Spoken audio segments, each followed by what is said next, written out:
नमस्कार दर्शक मित्रों, मैं हूं मित्तल सावन। आप सभी का हार्दिक स्वागत है अद्वैत योग एंड हीलिंग सेंटर में। आज के समय में हर एक घर में हर एक व्यक्ति योग कर रहा है, इसीलिए तो कहा जाता है करे योग और रहे निरोग। और यही बात को सब लोग अपना के आगे बढ़ रहे हैं, इसके लिए बहुत ही अच्छी बात है। उन सभी को बहुत बहुत धन्यवाद जो योग कर रहे हैं, योग के पथ पे, आध्यात्मिक के पथ पे चल रहे हैं और अपने शरीर और मन को निरोगी और स्वस्थ रख रहे हैं। तो मैं आज इसीलिए सबको बहुत अच्छी और जानकारी मिले, इसीलिए आपके साथ योग अभ्यास के मार्गदर्शन की बात लेके आई हूँ। तो सबसे पहले तो आप ये समझे, योग पथ जो है वो एक आध्यात्मिक पथ है। शरीर को निरोगी स्वस्थ बनाता तो है, परंतु हमें आध्यात्मिक की ओर भी लेके जाता है। तलवार की धार जैसा कठिन ये पथ है, बट इतना भी सरल है कि जो आप पचा लो तो जीवन से और मन की व्याधि से मुक्त हो सकते हो। शरीर की व्याधि, मन की व्याधि से कहीं ऊपर जाके आप योग को समझ सकते हो और उसमें उनकी जागृति बढ़ती है। योग एक ऐसी अग्नि है जो साधक के जीवन में आई हुई अशुद्धियाँ होती हैं उसको जला के भस्म कर देती है। परंतु यदि इसमें विवेक आ जाए तो वो अशुद्धियाँ बहुत ही जल्द निकल जाती है। और यदि साधक इस पथ पे विवेकहीन बन के चले तो वही योगाग्नि जो है वो साधक की अशुद्धियों को जलाने के बदले साधक के जीवन को ही जला देती है। इसीलिए साधक को इस योग पथ पे बहुत ही सावधानी से चलना चाहिए। ये थी थोड़ी सूक्ष्म जानकारी जो योग अभ्यासी को मार्गदर्शन के लिए काफ़ी फ़ायदेमंद है, उपयोगी है। तो आगे हम जानते हैं कि कौन कौन सी सावधानियां रखनी चाहिए और इसके मार्गदर्शन पे आगे बढ़ते हैं। सबसे पहले आप जानो कि योग के 8 अंग हैं, 8 सोपान हैं, यानी कि यम, नियम, आसन, प्राणायाम, प्रत्याहार, धारणा और समाधि। वैसे तो योगासन के तृतीय सोपान होते हैं और यम 5 है, जैसे कि सत्य, अहिंसा, ब्रह्मचर्य, अस्तेय यानी कि चोरी नहीं करनी, और अपरिग्रह यानी ज़्यादा से ज़्यादा कोई चीज़ को संग्रह मत करो। ये नियम 5 है, यानी कि यम के 5 ऐसे पार्ट है। नियम भी 5 है, जैसे कि शौच, संतोष, तप, स्वाध्याय और ईश्वर प्रणिधान। यम और नियम योग के बेस है, यानी कि उसके मूल है, उसका मूल साधन है, तो ही हम चल सकते। यदि आप योग में आगे बढ़ना चाहते हो तो यम और नियम को जानना ज़रूरी है, वो हमारा आधार है। संयमहीन जीवन जीने वाला जो व्यक्ति होता है वो योगाभ्यास नहीं कर सकते, उनको इतना फलदायी नहीं रहता है। सिर्फ और सिर्फ वो अपने शरीर को ठीक ठाक तरीके से एक ढांचे में डाल सकते हैं, अपनी फिटनेस को फिट कर सकते हैं, उसका उस शरीर तक ही उसको फ़ायदा मिलता है।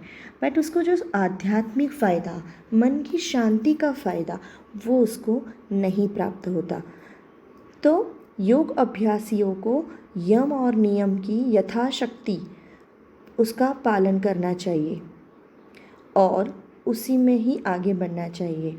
जैसे कि फूटे हुए घड़े में पानी नहीं टिकता, वैसे ही संयमहीन जो व्यक्ति होता है उसको योग कभी नहीं फलता। योग जो विषय है वो ग्रंथ पढ़ के नहीं आता, उसके लिए योग्य गुरु का मार्गदर्शन होना चाहिए, फिर जाके हम योग का अभ्यास कर सकते हैं। उत्तम कोटि के यदि योग गुरु मिल जाए तो हमें बहुत ही आगे बढ़ते हैं। योग की जो पथ होता है, मार्ग होता है, वो हम बहुत ही अच्छी तरह से पार कर सकते हैं। अच्छी मार्गदर्शन के साथ हम और आगे बढ़ सकते हैं। और कई ऐसी हमारी जो भूल होती है, गलतियाँ होती हैं, वो हमें सुधारने का मौका मिलता है। यदि भूल किए हुए आसन, ध्यान और सिद्धि जो भी आप प्राप्त करोगे वो शरीर और मन के अवस्था को स्वस्थ नहीं रख पाते हैं, वो हानि पहुंचाते हैं। इसीलिए दूसरा ये है कि एक आध्यात्मिक गुरु करे, योग गुरु करे और उनके मार्गदर्शन के नीचे आप अभ्यास करें। योग के साधक को अनेक आसन, प्राणायाम, अनेक बंध और मुद्राओं का अभ्यास सीखने के बाद, कुशलता प्राप्त करने के बाद योग सिद्धि प्राप्त हो जाए ऐसा नहीं होता है। उसको दीर्घ काल पर्यंत एकाग्र चित्त से और आध्यात्मिक दृष्टिकोण से उसका अभ्यास करना पड़ता है और ये योग पथ पर प्रगति होती है। इसीलिए साधक को योगिक क्रियाओं सीख लेने के बावजूद भी उसको अपने जीवन में भी उतना ही उतारना पड़ता है और उसी नियम से ही, यम नियम से ही हमें चलना होता है। दूसरा जाने तो आसन, प्राणायाम, शोधन, कर्म, बंध, मुद्रा आदि जो योगिक क्रियाएं होती हैं अनेक विविध प्रकार के होते हैं। ये सारी चीज़ सबके लिए होती है, सबके लिए कॉमन होती है ऐसा नहीं होता है। सबकी प्रकृति अलग होती है। उस हिसाब से गुरु की सहायता से हमें आगे बढ़ना चाहिए। योग काउंसलर, योगाचार्य, उनके मार्गदर्शन से ही हमें आगे बढ़ना चाहिए। जैसे अभी के प्रसाधन में चलते हैं, न्यूज़ में आते हैं, सारे वीडियोज़ आते हैं, वो योग बताते हैं, पर कौन सा योग किसके लिए लाभदायी है वो जानना आपको बहुत ही ज़रूरी है। कहीं ऐसा ना हो कि आपको योग कहीं ये करने हैं और कोई और कर बैठो। तो आपकी प्रकृति के अनुसार, आपकी शरीर की क्षमता के अनुसार योग जानना है, प्राणायाम जानना है। तो ये थी जानकारी कि आपको मार्गदर्शन के अंतर हेठल ही आपको चलना है। गुरु के मार्गदर्शन के नीचे ही चलते हुए योग के आसन, प्राणायाम, सारी मुद्रा, मेडिटेशन करना है और अपने मन और शरीर को संतुलित करते हुए योग के पथ पे आगे बढ़ना है। तो ये थी प्रथम जानकारी। आगे दूसरे नए सेशन में हम मिलेंगे। आप जानोगे कि गुरु करने के बाद फिर आप आपके योग में और क्या क्या परिवर्तन ला सकते हो और कौन कौन से मार्गदर्शन से आप आगे बढ़ सकते हो। आशा रखती हूँ आपको ये वीडियो काफ़ी पसंद आया होगा और जो नए जानकार हैं, योग में नए नए आए हैं, तो ये सारे वीडियो को फॉलोअप्स करते रहें। इस सारे वीडियो को मैंने पार्टली बनाया गया है जिससे लंबा वीडियो ना बने।